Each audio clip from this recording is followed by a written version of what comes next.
뉴욕과 뉴저지 경계 지역에서 발생한 산불은 일주일 넘게 이어지면서 피해를 확산하고 있습니다. 지난 주말엔 주민 169가구에 대피 명령이 내려졌습니다. 이번 주 뉴욕 일원에 겨울 폭풍이 몰아칠 것이란 관측이 나왔습니다. 특히 추수감사절 이동을 앞두고 한파와 함께 폭설이 내릴 것으로 예보돼 큰 혼란이 예상됩니다. 뉴욕과 뉴저지를 연결하는 다리와 터널의 통행료가 또 인상됩니다. 러시아워에는 16달러 6센트, 그 외 시간에는 14달러 6센트로 인상을 예고했습니다. 이지패스가 없는 차량의 경우는 7월부터는 요금이 22달러 38센트로 오르게 됩니다. 바이든 행정부가 우크라이나에 러시아 본토 공격 시 미국이 지원한 장거리 지대지 미사일의 사용을 허용한 것으로 알려졌습니다. 뒤늦게 정책을 전환한 것은 오히려 전쟁의 위험성을 더 키울 수 있다는 지적입니다. 연방질병통제예방센터는 18개 주에서 대장균에 오염된 당근으로 식중독 사고가 발생해 1명이 사망했다고 밝혔습니다. CDC는 해당 제품에 대한 대규모 리콜을 발표하고 주의를 당부했습니다. 이상은 오늘의 주요 뉴스입니다. 시청자 여러분 안녕하십니까? KBN 뉴스입니다. 동북부 지역에 건조한 날씨가 이어지면서 산불이 잇따르고 있습니다. 특히 지난 9일 뉴욕과 뉴저지 경계 지역에서 발생한 산불은 일주일 넘게 이어지면서 피해를 확산하고 있는데요. 지난 주말 강풍으로 지역 주민들에게 대피 명령이 내려졌습니다. 뉴욕과 뉴저지에서도 아직도 수백 개의 산불과 전쟁을 벌이고 있습니다. 뉴욕과 뉴저지주의 경계 지역에서 건조한 기후와 강풍을 타고 주말에도 기승을 부리면서 뉴욕주 소방당국이 어제 160여 채의 가옥 주민들에게 대피 명령을 내렸습니다. 자발적 대피 명령은 오늘까지 이어졌으며 주민들은 지역 학교에 대피 중입니다.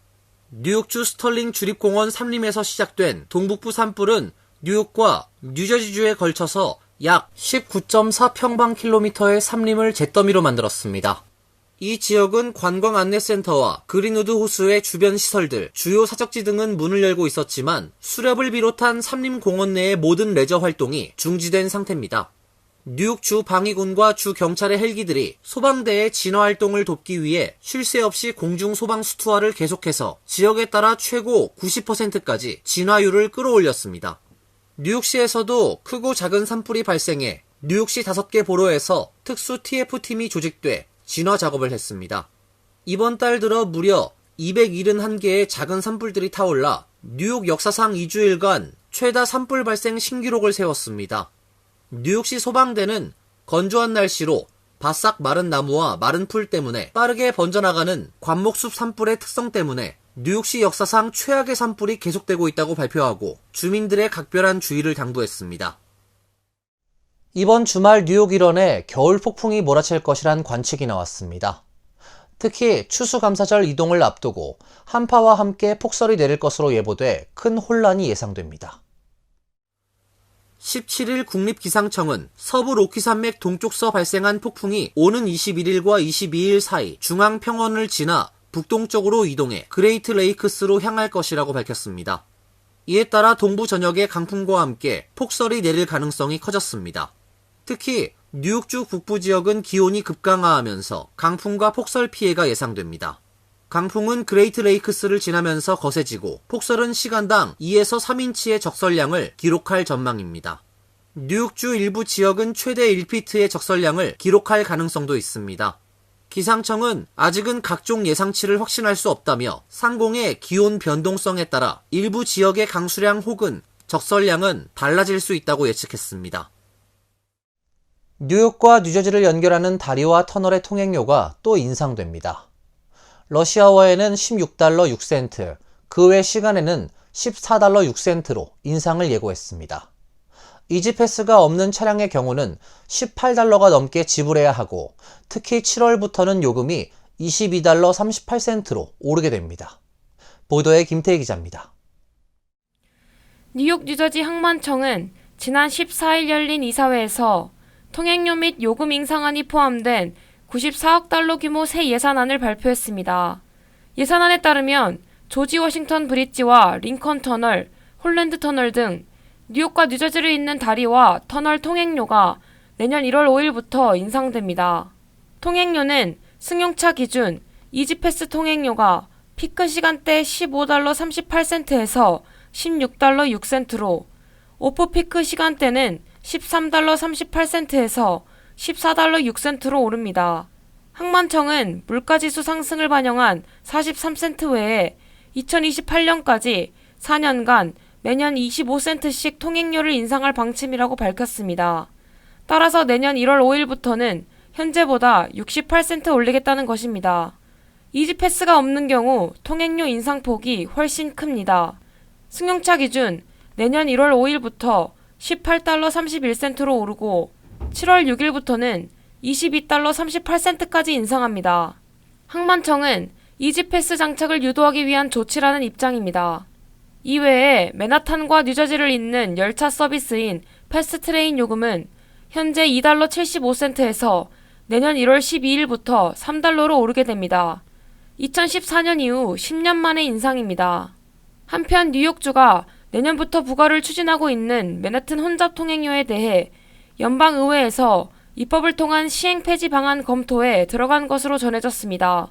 뉴욕주 17선거구 마이크 로울러 연방 하원 의원과 공화당 의원 연합은 최근 도널드 트럼프 대통령 당선인에게 연방정부의 혼잡 통행료 승인 철회를 요구하는 서한을 발송하고 트럼프 대통령이 취임 후 행정명령으로 혼잡 통행료를 폐지하지 못할 경우 연방의회가 폐지에 나설 것이라고 밝혔습니다. 트럼프 당선인은 지난 14일 뉴욕포스트와의 인터뷰에서 맨하튼 혼잡 통행료는 가장 퇴행적인 세금이라며 반대 입장을 재차 밝힌 바 있습니다. KBN 뉴스 김태희입니다. 바이든 행정부가 우크라이나의 러시아 본토 공격 시 미국이 지원한 장거리 지대지 미사일의 사용을 허용한 것으로 알려졌습니다. 하지만 이런 조치가 전쟁의 전세를 뒤집기에는 충분치 않은 데다 우크라이나의 요구에도 오랫동안 이를 허용하지 않았던 미국이 뒤늦게 정책을 전환하는 것은 오히려 전쟁의 위험성을 더 키울 수 있다는 지적입니다. CNN 방송은 분석 기사에서 바이든 대통령의 이번 결정으로 도널드 트럼프 대통령 당선인이 물려받을 전쟁의 위험성이 커졌다고 진단했습니다. 바이든 대통령은 그동안 우크라이나가 무기 지원을 요청할 때마다 결정을 보류하다 우크라이나에서 그 요청을 거두는 듯한 모습을 보일 때야 이를 승인하는 모습을 보여왔다고 CNN은 지적했습니다. 우크라이나가 고속기동 포병 로켓 시스템, 에이브럼스 전차, F-16 전투기 등을 요청할 때마다 처음엔 거절하고 변명을 늘어놓다가 너무 늦은 것 아닌가 하는 시점에 뒤늦게 허가하는 양상이었다는 것입니다. 이번 에이테크음스 사용 제한 해제 역시 비슷한 우려가 나오고 있습니다. 우크라이나가 손에 넣을 수 있는 에이테크음스의 공급량이 제한적인 데다가 우크라이나가 사거리 300km인 에이테크음스로 러시아 깊숙한 곳까지 타격할 수 있다고 해도 전장에 하룻밤새 변화가 생길 것이라 기대하긴 어려운 상황입니다. 게다가 미국이 러시아 본토 공격을 위해 정밀 미사일 사용을 허용한 것은 말 그대로 상당히 도발적 조처라는 평가입니다. 러시아가 당장 미국이나 나토와 전면전을 벌일 가능성은 적지만 향후 민간인을 표적으로 한 사보타주 등을 벌일 위험성도 있습니다. 바이든 정부는 이번 결정의 배경으로 북한군의 러시아 파병을 들었습니다. 북한군이 취약하며 북한이 병력을 더 보내선 안 된다는 메시지를 보내기 위해서라는 게 미 당국자들의 설명입니다. 바이든 대통령의 결정에 트럼프 당선인은 입장을 밝히지 않았습니다. 다만 그의 장남 도널드 트럼프 주니어는 X에 군산 복합체는 아버지가 평화를 만들고 생명을 구할 기회를 갖기 전에 3차 세계대전을 일으키고 싶어하는 듯하다며 수조 달러의 돈을 틀어 막아야 한다고 반발했습니다. 도널드 트럼프 2기 행정부가 230만 명에 이르는 연방 공무원들을 상대로 해고의 칼날을 휘두를 것이란 전망이 나오고 있습니다. 월스트리트 저널에 따르면 연방 정부에서 일하는 일반직 공무원은 올해 3월 기준으로 전체의 70%가량이 미군이나 안보 관련 기관에 속해 있습니다. 연방인사관리처의 관련 통계를 보면 일반직 직원이 가장 많은 부처는 퇴역 군인을 위한 병의원 수백 곳을 운영하는 보훈부로 48만 6,522명이 일하고 있습니다. 이어 국토안보부 22만 2,539명, 육군 22만 1,037명 등의 순서로 일반직 공무원 수를 기록했습니다. 현역 군인이나 예비군은 제외한 수치입니다. 일반직이 가장 적은 부처는 교육부로 4,425명에 그쳤습니다. 연방인사관리처는 이런 일반직 공무원의 연간 급여로 지출되는 예산이 올해 4월 기준 2,130억 달러로 집계됐다고 밝혔습니다. 트럼프 대통령 당선인은 비대한 정부를 효율화한다는 명분으로 이들에 대한 대대적인 감원을 예고했습니다. 신설될 정부 효율부의 수장을 맡아 연방정부 구조조정을 주도할 예정인 일론 머스크 테슬라 최고 경영자는 농담일 수도 있지만 정부 직원 절반 이상이 해고돼야 할 것이라고 말한 바 있습니다.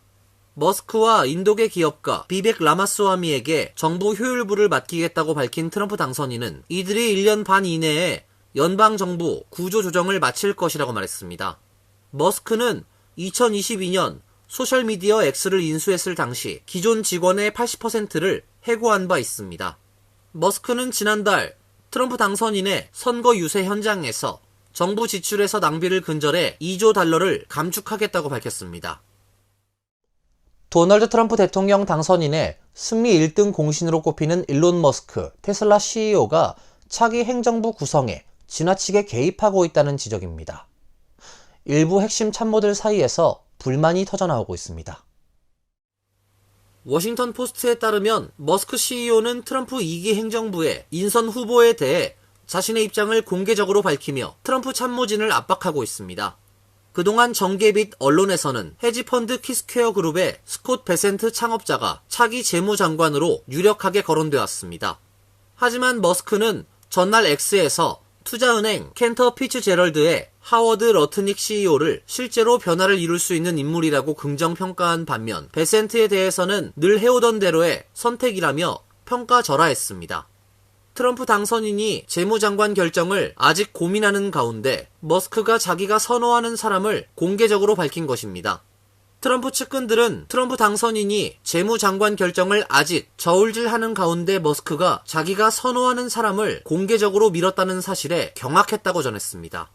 트럼프 참모들은 사람들의 기분이 좋지 않다며 머스크의 발언은 머스크가 공동 대통령으로 행동하고 선을 넘고 있을 수 있음을 시사하는 것이라고 말한 것으로 알려졌습니다. 트럼프 선거에 1억 달러 이상을 지원한 머스크는 트럼프 당선 이후 외국 정상통화 및 정권 인수팀 회의에 참석하고 있습니다. 맥도날드 햄버거에 사용된 양파가 대장균에 오염되면서 한 명이 사망하고 100여 명이 입원 치료를 받았는데요. 이번엔 당근이 문제를 일으켰습니다. CDC는 해당 제품에 대한 대규모 리콜을 발표하고 주의를 당부했습니다. 연방질병통제예방센터는 어제 모두 18개 주에서 대장균에 오염된 당근으로 식중독 사고가 발생했다고 밝혔습니다. 현재까지 한 명이 사망하고 수십 명이 식중독에 감염됐습니다. CDC는 캘리포니아주 베이커스필드에 본사를 둔 그린웨이 농장 등이 생산한 당근에서 대장균이 발견됐다며 해당 업체의 명단을 공개했습니다. 그린웨이 팜 측은 지난 8월 14일부터 10월 23일 사이 통 당근을 구매한 고객은 이를 섭취해서는 안 된다고 전했습니다. 또 유통기한이 9월 11일부터 11월 12일로 적시된 미니 당근도 버려야 한다고 밝혔습니다. 리콜 대상의 당근 제품이 판매된 대형 마트는 홀푸드, 타겟, 월마트, 스트라우츠, 트레이더 조스, 크로거, 알버슨 등입니다. CDC는 리콜 조치로 대장균에 오염된 당근이 더 이상 매장에 없지만 시민들에게 냉장고나 냉동고에 있는 당근을 확인해 해당 제품이면 당근을 버리라고 권고했습니다. 럭셔리 브랜드 루이비통이 뉴욕 맨하튼의 임시 플래그십 매장을 개장한 가운데 길 맞은편에 있는 기존 매장의 리모델링 공사장이 오히려 SNS를 중심으로 화제가 되고 있습니다. 루이비통은 지난 14일 맨해튼 57번가에 임시 플래그십 매장을 열었습니다. 맨해튼 57번가는 각종 럭셔리 브랜드 매장과 초고층 주거용 빌딩이 줄지어 있는 곳입니다. 새로 문을 연 공간은 일반적인 패션 매장 외에 최고급 레스토랑과 초콜릿 바 등이 함께 입점해 패션 업계와 언론의 관심을 끌었습니다. 그러나 정작 뉴요커와 여행객의 관심을 끈 것은 새 매장이 아닌 건너편의 옛 플래그십 매장의 리모델링 현장입니다. 루이비통은 57번가 임시 매장을 열면서 인근의 5번 애비뉴에 위치한 종전 뉴욕 플래그십 매장 건물을 새 단장하는 공사에 들어갔습니다. 이 과정에서 리모델링 공사 현장의 외관을 루이비통의 여행용 트렁크 모양으로 단장한 게 SNS를 중심으로 입소문을 탔습니다. 일반적인 공사장 비계 대신 상자 모양의 여행용 트렁크 6개를 쌓아 올린 모양의 고급스러운 공사장 외벽 마감을 두고 월스트리트 저널은 세계에서 가장 패셔너블한 비계라고 치켜세웠습니다. 15층 높이 건물에 고급스러운 여행용 트렁크 모양의 외벽을 꾸미는데 총 6개월이 소요됐다고 WSJ는 전했습니다. 루이비통 매장이 위치한 맨해튼 5번 애비뉴와 57번가 인근 지역은 샤넬, 티파니, 불가리 등 전 세계 럭셔리 브랜드의 대표 매장이 밀집한 곳으로 유명한 곳입니다. 루이비통은 리모델링 공사를 마친 뒤 5번 애비뉴에 다시 플래그십 매장을 개장한다는 계획입니다. 이어서 간추린 소식입니다. 아프리카에서 확산 중인 변종 엠폭스 감염 환자가 미국에서도 나왔습니다. 질병통제예방센터는 16일 최근 동부 아프리카를 다녀온 캘리포니아주 거주자가 변종 엠폭스에 감염된 것으로 확인됐다고 발표했습니다. 감염자는 현재 캘리포니아주 자택에서 격리된 상태이며 주 보건당국은 그와 접촉한 사람들의 증상 유무를 확인하고 있습니다. 캘리포니아주 보건부는 이날 보도 자료를 통해 변종 엠폭스가 캘리포니아주를 포함한 미국에서 확산하고 있다는 우려나 증거는 없다고 밝혔습니다. 세계보건기구는 올해 들어 아프리카를 중심으로 변종 엠폭스가 확산하자 지난 8월 국제적 공중보건 비상사태를 선언했습니다. 미국은 아프리카 밖에서 변종 엠폭스 감염 사례가 확인된 6번째 국가가 됐습니다. 버지니아주 프린스 윌리엄 카운티 경찰에 따르면 매너서스 지역에 위치한 앨리스 초등학교 프리스쿨 교사인 한인 최모 씨가 3살 아이를 폭행한 사건에 대해 조사를 받은 후 기소됐습니다. 폭행을 당한 3세 남학생은 이마에 작은 상처가 남은 것으로 전해졌습니다. 사건은 지난 10월 29일에 발생했으며 학교 관계자에게 보고된 후 학교 관계자가 경찰에 신고했습니다. 학교 웹사이트에 따르면 최 씨는 해당 학교의 특수교육교사로 분류돼 있습니다. 지역 언론은 최 씨는 현재 불구속 상태로 기소돼 있으며 공판 일정은 아직 정해지지 않은 것으로 전해졌습니다. 학교 측은 최 씨의 기소 사실을 학부모들에게 통보했으며 최 씨는 현재 정직 상태라고 전했습니다. USA 투데이는 지난주 캘리포니아 샌디에이고 외곽 인기 휴양지인 엔시니터스 그랜드뷰 해변에서 산갈치 한 마리가 사체로 발견됐다고 보도했습니다. 사체로 발견된 산갈치는 길이가 2.9m 정도로 현재 부검을 위해 샌디에이고 캘리포니아 대학교 스크립스 해양연구소로 옮겨진 상태입니다. 심해에 사는 물고기 죽음에 언론이 관심을 두고 보도하는 이유는 산갈치의 출현이 지진 발생과 관련이 있다는 속설 때문입니다. 한 현지 언론은 종말의 날 물고기가 나타났다는 제목을 달기도 했습니다. 전문가들에 따르면 산갈치는 수심 200m에서 1000m 사이에 서식하며 몸 길이가 최대 9m에 달하는 심해어로 해안에 모습을 드러내는 사례는 매우 드뭅니다.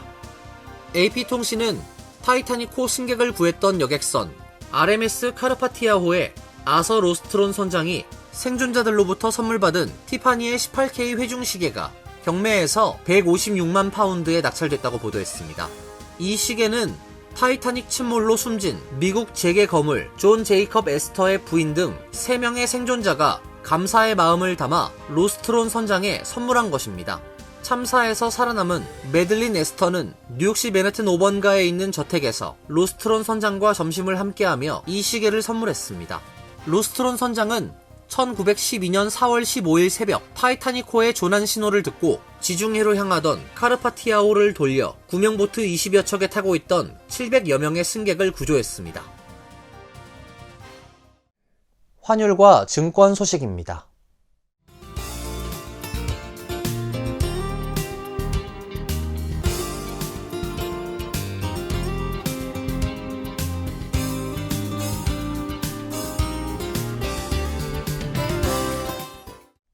이어서 날씨입니다. 내일은 구름 한 점 없는 맑고 화창한 날씨가 예상됩니다. 낮 최고 기온 57도, 섭씨 14도, 밤 최저 기온 47도, 섭씨 9도로 예상됩니다. 수요일도 대체로 맑은 날씨가 예보되어 있습니다. 목요일은 비 소식이 있습니다. 저녁부터 기온도 내려갑니다. 이상으로 KBN 뉴스를 마칩니다. KBN과 함께 즐거운 시간 되시길 바랍니다. 우리 동부 최대 한인방송 KBN이 제작하는 KBN 뉴스는 웹사이트 mykbn.com 그리고 유튜브와 페이스북에서 다시 보실 수 있습니다. 좋아요, 구독, 알림 설정은 뉴스 제작에 큰 도움이 됩니다.